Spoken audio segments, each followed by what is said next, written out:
ஆரோக்கியமான சுவையோ சுவை. வணக்கம் நேயர்களே, ஆரோக்கியமான சுவையோ சுவை நிகழ்ச்சிக்கு உங்களை அன்புடன் வரவேற்கிறோம். இன்னைக்கு நம்ம எபிசோட்ல டிமென்ஷியா இதை பத்தி நம்ம நிறைய தெரிஞ்சுக்க போறோம். இன்னைக்கு நம்ம ஷோக்கு வேர்ல்ட் ஃபேமஸ் சீனியர் நியூராலஜிஸ்ட் டாக்டர்.V.Nagarajan அவர்கள் வந்திருக்காங்க. மேலும் ப்ரொஃபசர் டாக்டர்.V. சந்திரசேகர் அவர்கள், இவர் அனிமல் நியூட்ரிஷனிஸ்ட். மேலும் இந்தியா மற்றும் உலக நாடுகளில் ஆரோக்கியமான கோழிகள் எப்படி வளர்க்குதுங்கிறதுக்கு சிறந்த நிபுணர். வணக்கம் டாக்டர்ஸ். டாக்டர், நம்ம ஏற்கனவே டிஸ்கஸ் பண்ணியிருக்கோம், டிமென்ஷியாங்கிறத பற்றி ஒரு செப்பரேட் எபிசோட் பண்ணணும்னு நீங்கள் சொல்லியிருக்கீங்க. டிமென்ஷியானா என்ன டாக்டர்?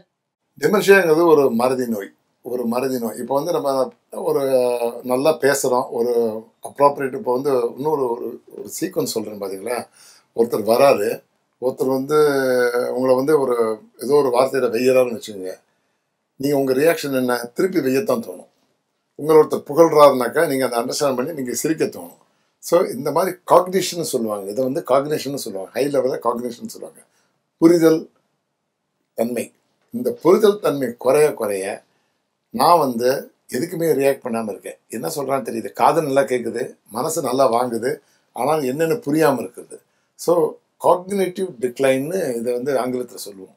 காக்னிஷன் என்னென்னா புரிதல் தன்மை. இந்த புரிதல் தன்மை கொஞ்சம் கொஞ்சமாக குறையுது. இப்போ இவங்க என்ன பண்ணுறாங்க, கொஞ்சம் கொஞ்சமாக அவங்க ஒரு வெஜிடபிள்னு சொல்லக்கூடிய ஒரு ஸ்டேஜுக்கு பேசாமல் போய் கட்டில் உட்காந்துருப்பாங்க. என்ன நடக்குதுன்னு தெரியாது, என்ன பண்ணுறதுன்னு தெரியாது. இதோட ஏர்லி ஸ்டேஜ் வந்து ரொம்ப மினிமல் காக்னிட்டிவ் இம்பேர்மெண்ட்னு ஒரு ஸ்டேஜ் இருக்குது. அப்போ வந்து ஒரு ஃப்ளாட்டில் இருக்கிறவங்க அடுத்த வீட்டு கதவை போய் தட்டுவாங்க, நம்ம வீடுன்னு நினச்சி உள்ளே போய் உட்காந்துருவாங்க. அப்போ வந்து என்னடா அது புதுசாக ஒரு ஆள் உட்கார அவங்க தவிச்சு போயிடுவாங்க. அவங்க இவர் வந்து தான் வீடுன்னு நினச்சிக்கிட்டே இருப்பார். கொஞ்சம் நேரம் கழிச்சு இல்லைங்க உங்கள் வீடு அங்கே கொண்டே விட்டால் தான் அவருக்கு புரியும். ஸோ இந்த மாதிரி ப்ராப்ளங்கள் சாதாரண மறதியெல்லாம் ஒன்றும் பிரச்சனை கிடையாது. சப்போஸ் இப்போ நம்ம கார் சாவி எங்கே வச்சுட்டோன்னு தோறுறோம், செல்ஃபோன் எங்கே வச்சுட்டு தேடுறோம், ஒரு புத்தகத்தை மறந்து வச்சுட்டு எங்கே தேடுறோம், இதெல்லாம் வியாதி கிடையாது. இந்த வியாதி வந்து மறதிங்கிறது வந்து கன்சிஸ்டண்ட்டாக இருக்கணும், சிவியரிட்டியில் ஹையாக இருக்கணும், அதே சமயம் வந்து குறையாமல் வளர்ந்துக்கிட்டே போகணும். திடீர்னு வந்து இன்றைக்கி மறதி நல்லா மறதியாக இருந்துட்டு நாளைக்கு நல்லா ஆகிட்டிங்கன்னா அது வந்து டிமென்ஷியா கிடையாது. ஸோ டிமென்டட் பர்சன்கிறவங்க வந்து நாளுக்கு நாள் அவங்க மறதி நோய் வந்து இன்க்ரீஸ் ஆகிட்டு போயிட்டுருக்கணும். அவங்களோட புரிதல் தன்மை குறைஞ்சிக்கிட்டே வரணும். ஒரு ஸ்டேஜில் எப்படி வேட்டி கட்டுறதுன்னு தெரியாது, எப்படி சட்டை போட்டுக்கிறதுன்னு தெரியாது, எப்படி பட்டன் போட்டுக்கிறதுன்னு தெரியாது, எல்லாமே அவங்களுக்கு ப்ராப்ளம் ஆகிட்டே வந்துட்டுருக்கும். ஸோ இந்த மாதிரி உள்ள நோய் தான் டிமென்ஷியா. இது ஏன் வருது? அடுத்த கொஸ்டின், இது எதுக்காக வருது அப்படின்னு ஒரு சிச்சுவேஷன் வரும். இந்த ஏன் வருதுன்னு கேட்டதுனாக்கா வேரியஸ் டைப் ஆஃப் டிமென்ஷியா இருக்குது. இப்போ அல்சைமர் டிசீஸ்னு ஒரு டிசீஸ் இருக்குது. அந்த அல்சைமர் டிசீஸுங்கிறது வந்து நம்ம மூளையில் வந்து ஃப்ராண்டல் லோப்னு இருக்குது. அந்த ஃப்ராண்டல் லோப்பில் வந்து டிசீஸ் வந்துச்சுனாக்கா கொஞ்சம் கொஞ்சமாக மறதி வந்துடும். ரெண்டாவது வாஸ்குலர் டிமென்ஷியான்னு இருக்குது. மூளைக்கு ரத்த ஓட்டம் கொஞ்சம் கொஞ்சமாக குறைய இந்த மாதிரிலாம் வரும். ஸோ இந்த பிரச்சனை வந்து வெவ்வேறு காரணங்களால் வருது. சார், இப்போ டிமென்ஷியா பற்றி சொல்கிறீங்க, எந்த ஏஜில் அது வருது? இது வந்து டயட்ரி காஸா? இப்போ வந்து சில பேருக்கு வந்து தப்பான அபிப்பிராயம் வருது, இது சில சமயம் ஒரு பர்டிகுலர் டயட்டை சாப்பிட்றதால இது மாதிரி வருது அப்படிங்கிற மாதிரி எண்ணமா, இல்லை இது வந்து ஜெனட்டிக்கலாக வருதா? அது வந்து எந்த காரணங்களால் இது வருது? சார், கொஸ்டின் வந்து ரொம்ப டயட் அண்ட் டிமென்ஷியானே ஒரு டாபிக் இருக்குது சார். ஆக்சுவலாக டிமென்ஷியாவில் என்னென்ன டயட் அவங்க சாப்பிடணும்னு இப்போ நான் ஏற்கனவே சொல்லியிருக்கேன். ஒரு தடவை வந்து இந்த ப்ராய்லரை பற்றி பேசுகிறப்போ கொலின் கண்டென்ட் ஜாஸ்தி இருக்குது சாப்பிடுங்க அப்படின்னு சொல்லி. Choline content is rich in broilers. So animal protein, egg protein இதெல்லாம் நிறைய சாப்பிட்றவங்களுக்கு வந்து டிமென்ஷியா வந்து குறையுது. ஆக்சுவலாக ஒரு ஆர்டிக்கிள் படித்தேன், ப்ராய்லர் சிக்கன் ஹெவியாக சாப்பிட்டாக்க டிமென்ஷியா குறையுது, ரேட் குறையுதுன்னு ஒரு ஜாப்பனீஸ் ஸ்டடி பார்த்தேன் நான். ஸோ ப்ராபப்ளி இந்த ப்ரோட்டீன் கண்டென்ட், இந்த கொலின் கண்டென்ட் ஜாஸ்தி இருந்தாக்க வந்து அந்த டிமென்ஷியா ரேட்டிங் குறையுதுன்னு. ரெண்டாவது வந்து மென்டல் எக்ஸசைஸ். ஃபார் எக்ஸாம்பிள், இப்போ நான் ஃப்ளைட்டில் போகிறப்பெல்லாம் வந்து குவிஸ் போட அமைச்சிடுவேன். மென்டல் எக்ஸசைஸ் இருக்கிறவங்களுக்கு இது குறையுது. Those who are active in late life வந்து 70s அப்புறம் ரொம்ப ஆக்டிவாக இருக்கிறவங்களுக்கு டிமென்ஷியா வர்றது ரொம்ப கம்மி. ஸோ பிரெயினை யார் யூஸ் பண்ணிகிட்டே இருக்காங்களோ, சதுரங்க போட்டி, குவிஸ் போட்டி, அந்த போட்டி இந்த போட்டினா வந்து அவங்க இன்வால்வ் பண்ணிக்கிட்டே இருந்தாங்கன்னாக்கா பிரெயின் எக்ஸசைஸ், பாடி எக்ஸசைஸ் மாதிரி பிரெயின் எக்ஸசைஸ் பண்ணுறவங்களுக்கும் ப்ளஸ் adequate டயட், அதாவது selective diet, choline rich diet நம்ம ப்ராய்லரில் நல்லாவே இருக்குது. இந்த மாதிரி சிச்சுவேஷனில் வந்து அவங்க ஆக்சுவலாக வந்து இது டிமென்ஷியாவை ப்ரிவெண்ட் பண்ணுறதுக்கு வாய்ப்பு இருக்குது. இப்போ நான் உங்களை ஒரு கொஸ்டின் கேட்குறேன்னு வச்சுக்கேன், அனிமல்ஸில் டிமென்ஷியா வருதா சார்? அந்த அளவுக்கு வயசு அளவு பண்றதில்ல சார் நாங்கள். ஏன்னா அது வந்து அதோடைய ப்ரொடக்டிவ் பீரியட் ஃபுல்லாக கூட விட மாட்டோம், அதுக்குள்ளே அதை யூஸ் பண்ணிவிடுவோம். ஒன்று ஸ்லாட்டர் பண்ணிவிடுவோம், ஸ்லாட்டர் பண்ணி முடிஞ்சு இதாகிடும். அதனால் இது வருதா இல்லையான்னு தெரியல சார் ரிப்போர்ட். பட் நாங்கள் வந்து இப்போ வந்து பார்த்தீங்கன்னா இப்போ லேட்டஸ்ட் ட்ரீட்மெண்ட் ஃபார் ஆட்டிசமே எனஃப் சிக் ப்ரோட்டீன் கொடுங்க, சிக் ப்ரோட்டீன் நிறைய கொடுங்க, நிறைய கொடுத்தீங்கன்னாக்கா அவங்களோட ரிவர்சல் இருக்குன்னு one of the European studies publish பண்ணிருக்காங்க. இது ஆக்சுவலாக நீங்கள் வெப்சைட்லேயே பார்க்கலாம். அதை வந்து சிக் ப்ரோட்டீன் இன் ஆட்டிசம் வந்து வெரி இம்பார்ட்டன்ட் பார்ட் லீட் பண்ணி அவங்களோட ஆட்டிசம் பிஹேவியர் கொஞ்சம் ரிவர்ஸ் ஆகுது. கம்ப்ளீட்டாக சரிங்க சொல்லலை, பட் ரிவர்ஸ் ஆகுது, மினிமல் டிஸ்டர்பன்ஸ் இருக்குன்னு சொல்லிட்டு இருக்காங்க உட்காந்து. டாக்டர், இப்போ நீங்க கோலன் சொல்லிட்டு சொன்னீங்க, இது வந்து இந்த கோலன் வந்து டிமென்ஷியாக்கு ஒரு நல்ல கியூரா இருக்கும்னு சொல்லிட்டு, இந்த கோலன் வந்து வெஜிடேரியன்ல ஃபுட்லயும் கிடைக்கிறதா இல்ல இதுல மட்டும் தானா, பிராய்லர்ல மட்டும் தான்? ஒரே ஒரு வெஜிடபிள் ஃபுட்ல கொலின் கண்டென்ட் ரொம்ப ஹை, முள்ளங்கி. அந்த முள்ளங்கியில் வந்து எனஃப் கொலின் கண்டென்ட் இருக்கு. அண்ட் ப்ரோக்கலி, ரெண்டுலேயும் வந்து ப்ரோக்கலிலையும் எக்ஸஸாக இருக்கிறது முள்ளங்கி, மினிமலாக இருக்கிறது ப்ரோக்கலி. இந்த ப்ரோக்கலியும் முள்ளங்கியும் வந்து ரிச். இந்த மாதிரி பேஷண்ட்டுக்கெல்லாம் வந்து முள்ளங்கி சாறு தட்டி கொடுங்க அப்படின்னு சொல்லுவேன்னா வெரி டிஃபிகல்ட். முள்ளங்கி சாறு வந்து ரொம்ப ஆஸ்ட்ரஜென்ட், ரொம்ப பஞ்சண்ட்டாகவும் வயத்தை கலக்கிற மாதிரி இருக்கும். ஸோ முள்ளங்கி சாறில் வந்து கொஞ்சம் நல்லெண்ணெய் விட்டு சாப்பிட்டாக்கா டெஃபினட்டாக கொஞ்சம் அதனோட ஹார்ம்ஃபுல் ஸ்டிஞ்சினஸ், பஞ்சன்னஸ் குறையும், வயிற்று வலி வராது. ஸோ கொஞ்சம் மாடிஃபை பண்ணி பட்டரோ ஏதோ சேர்த்து சாப்பிடுங்கன்னு சொல்லுவேன்.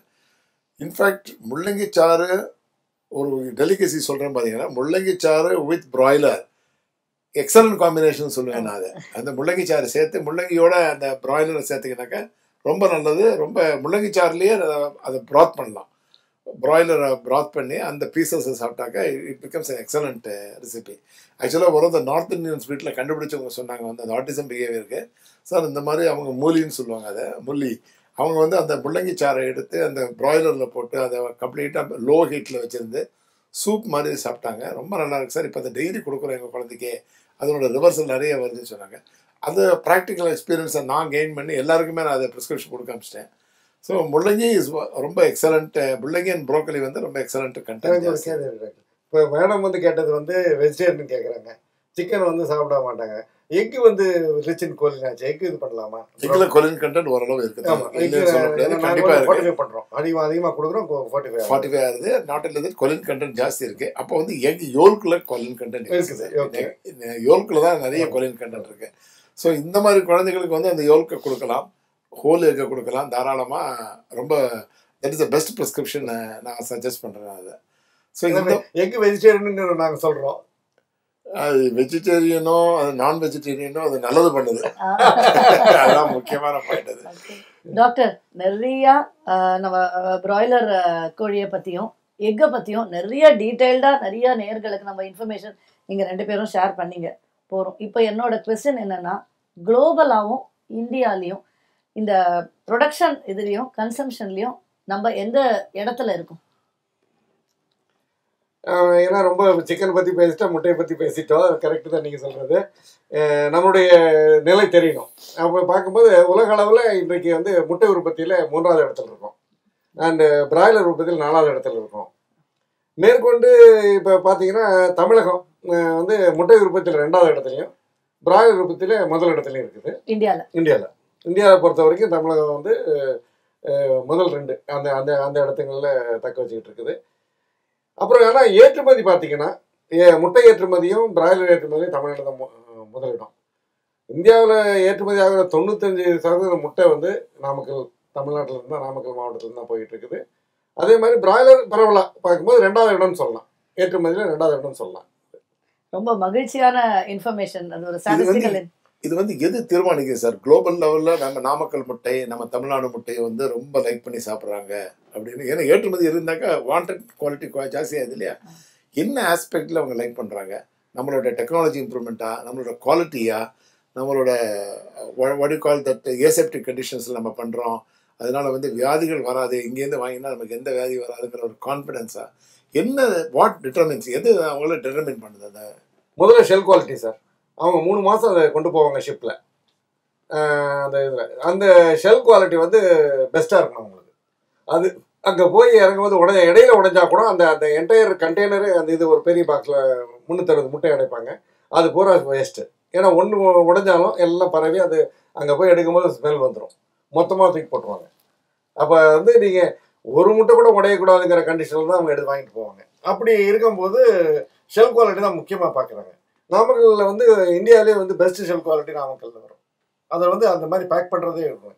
ரெண்டாவது வந்து ஃப்ரெஷ் எக்ஸ் வந்து ஒரே நாளில் அதிகமாக கொடுக்கக்கூடிய இடம் நாமக்கல் தான். ஏன்னா உலகத்திலேயே அந்த 50 கிலோமீட்டர் ரேடியஸில் பார்த்தீங்கன்னா கிட்டத்தட்ட 4 கோடி கோழி இருக்கிறது வந்து நாமக்கல் மாவட்டத்தில் தான்.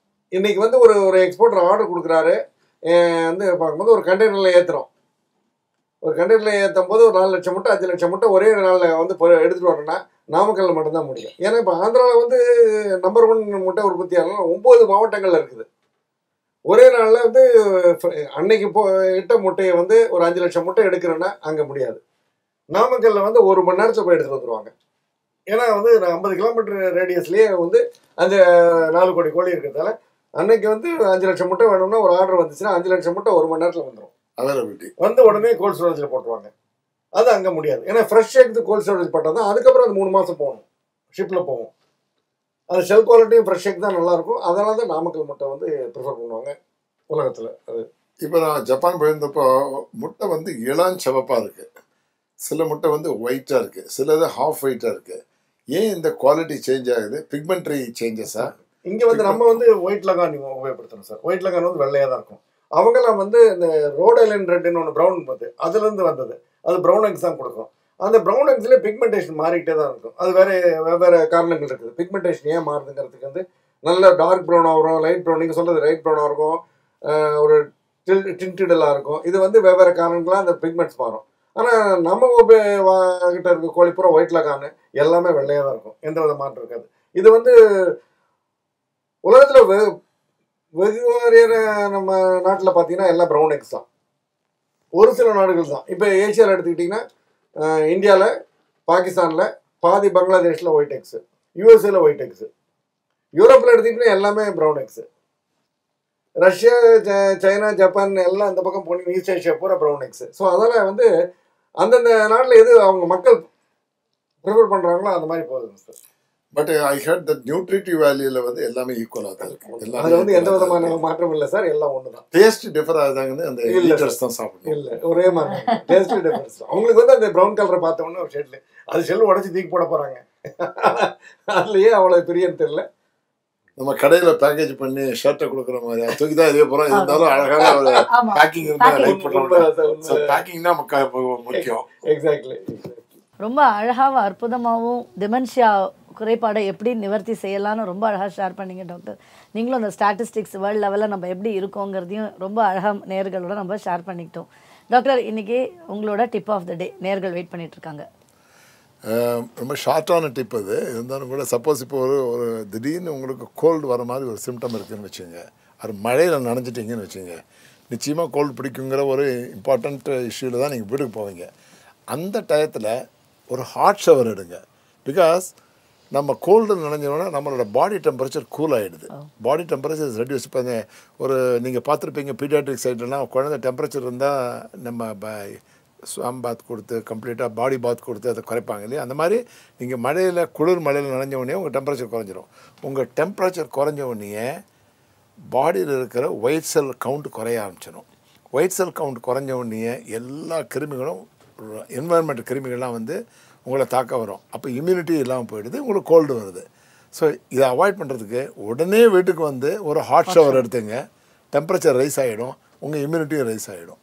So this is a shortcut for அதை கோல்டு பிடிக்காமல் இருக்கிறதுக்கு ஒரு ஷார்ட்கட். Beautiful beautiful.